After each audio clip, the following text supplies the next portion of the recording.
ये पूरा जो है मंजर है और ये फिर ये ग्रुप निकलेगा मोटरसाइकिल से और फिर देखें ये नजारा जो है एक एक करके और फिर चलिए बहुत बहुत खुश रहिए। हैप्पी होली।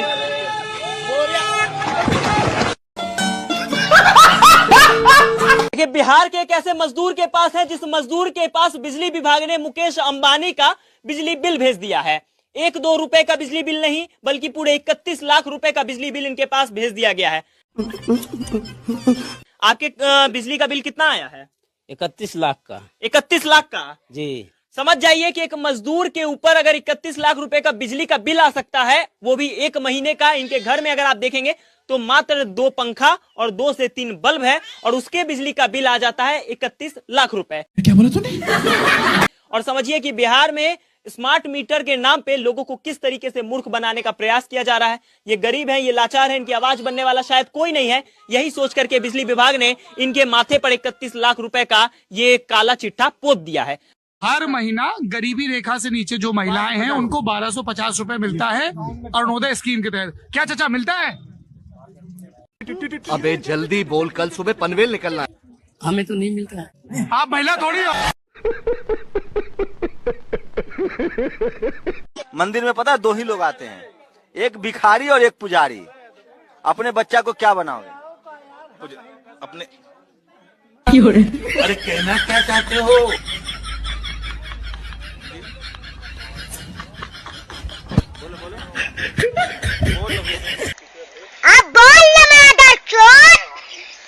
यहाँ पर इतने सारे लोग भारी मात्रा में जुआ खेलते हैं। परिवार भी आता होगा पार्क में वॉक करने या फिर खेलने कूदने, उन पर बुरा इफेक्ट भी पड़ता होगा। आपने कभी ये नहीं सोचा कि इन पर कंप्लेन कर दी जाए? देखो भैया कंप्लेंट करी थी लेकिन पुलिस यहाँ पे आती नहीं है। क्यों नहीं आती पुलिस? क्योंकि एक बार जब आई थी पुलिस तो इनसे हार के चली गई।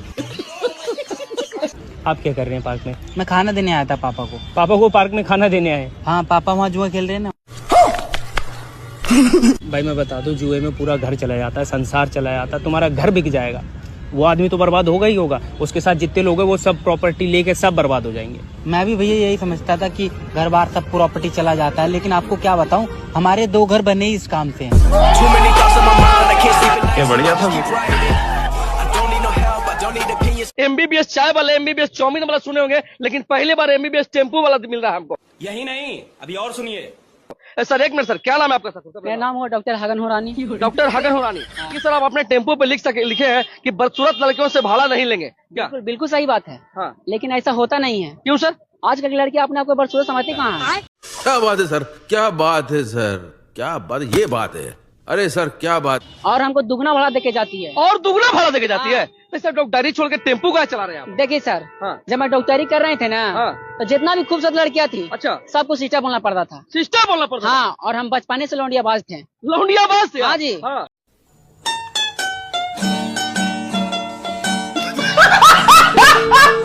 मेरे पास एक KTM था। हाँ। तो सोचे उस पर एक लड़के घुमा सकते, एक लड़के से ज्यादा घुमा नहीं सकते हाँ, हैं। बिल्कुल। तो अपना KTM बेच दिए और डॉक्टरी वाली डिग्री बेच दी है और एक नया टेम्पो खरीद लिए। और ऐसा तो रोज नया नया माल घुमा रहे हैं।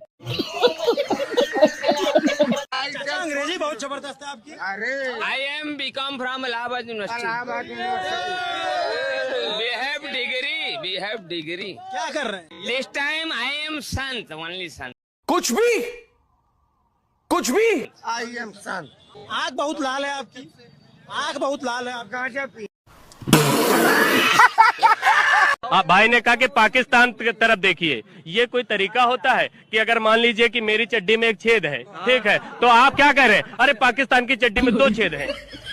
और हम हिंदुस्तान में कर रहे हैं और कंपैरिजन पाकिस्तान से चल रहा। हम चाइना से काहे नहीं कंपेयर करते? कौन सा सब्जेक्ट पढ़ाया गया तुमको इसमें? इसमें बहुत सारे ताजमहल के बारे में बताया। एक सब्जेक्ट का नाम बताओ ना, सब्जेक्ट का नाम बताओ। अकबर, बाबर, ताजमहल, महाराणा प्रताप, नाम तो रखिए दोगे, गांधी जी का नाम रखिए दोगे। सब्जेक्ट बताओ, कौन से सब्जेक्ट में तुमको ताजमहल के बारे में पढ़ाया गया है? बिहार और बिहार के लोग। बिहार और बिहार के लोग कोई सब्जेक्ट होता है क्या 9वीं क्लास में? 10वां तो तुम नहीं पास करने वाले हो, घूसे दे के पास करोगे। बिहार तथा बिहार के लोग, और उसमें ताजमहल, यूपी का ताजमहल के बारे में पढ़ाया जाता है, सही है ना? दिल्ली में ताजमहल है। दिल्ली में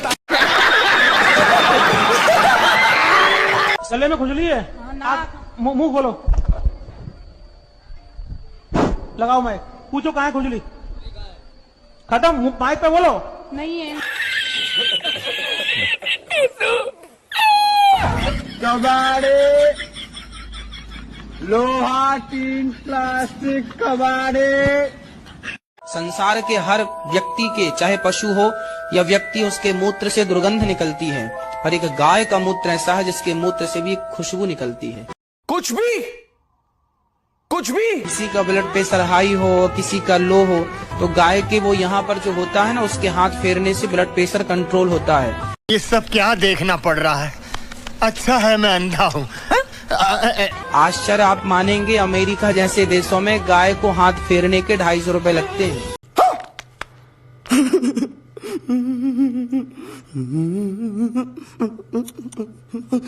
गाय ऑक्सीजन लेती है और ऑक्सीजन ही छोड़ती है।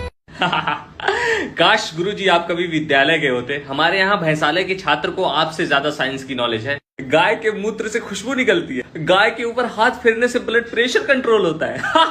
गाय के ऊपर हाथ फेरने के अमेरिका में 250 रुपए लगते हैं, पर गुरुजी अमेरिका में तो डॉलर चलता है। इतना गूगल तो हम भी कर लेते हैं। गाय ऑक्सीजन लेती है, ऑक्सीजन ही छोड़ती है। अरे गुरुजी ये व्हाट्सएप यूनिवर्सिटी का ज्ञान छोड़ो, आओ आपका भैंसालय में एडमिशन करवाए, वहां पेपर भी लीक नहीं होता। ए फगुनिया, चलो प्रोटेस्ट करने चलना है। गाय अगर माता है तो तुम लोग भी मौसी।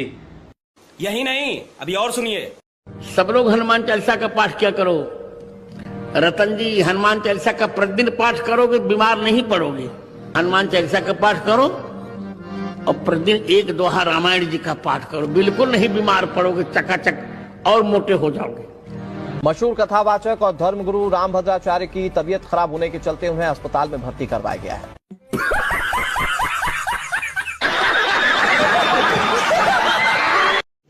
रुको जरा, सबर करो, बोला धक्का बुक्की नहीं करने का, आराम से लेने का।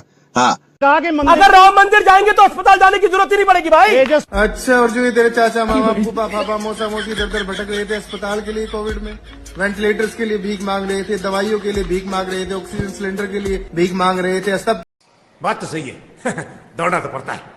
किसी को मंदिर याद नहीं आया, तब किसी को मस्जिद याद नहीं आई, तब तो सब दौड़ लगा रहे थे अस्पताल के लिए। और आज अपने आका की चाटुकारिता करने के लिए मंदिर बना दिया तो अस्पताल जाने की आवश्यकता नहीं पड़ेगी। ये माइक लेके इसी के मुंह में ठूस के इसको मंदिर भेज दो, उसके बाद देखे कि इसको अस्पताल जाने की आवश्यकता पड़ेगी या नहीं पड़ेगी।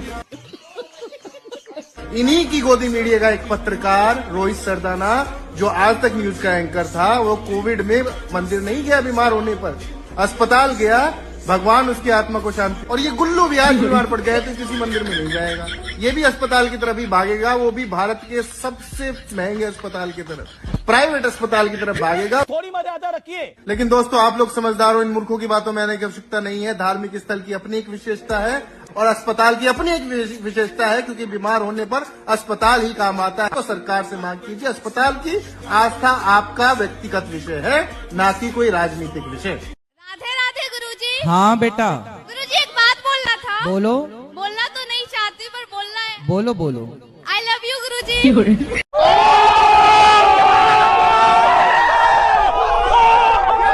खुश रहो, भगवान आपको सद्बुद्धि दें, प्रसन्न रहो। कि भगवान विष्णु शेष नाग पर क्यों सोते हैं?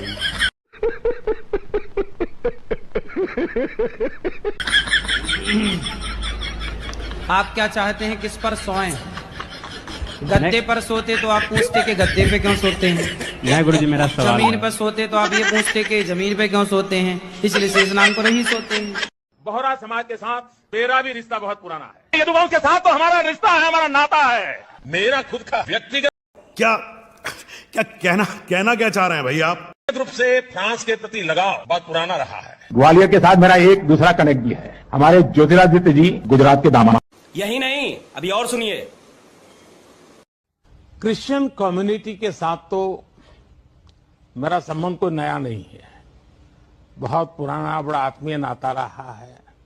पंजाब के साथ मेरा विशेष नाता रहा है। एक इंटरव्यू में चमचे ने उनसे पूछा, नरेंद्र मोदी जी आप आम कैसे खाते हो? दूसरे ने पूछा, नरेंद्र मोदी जी ये जो आप डिसीजन लेते हो, ये बड़े बड़े निर्णय लेते हो, ये आप कैसे लेते हो? तो नरेंद्र मोदी जी का जवाब आता है, पहले सोचते हैं थोड़ी देर, ऐसे सोचते हैं।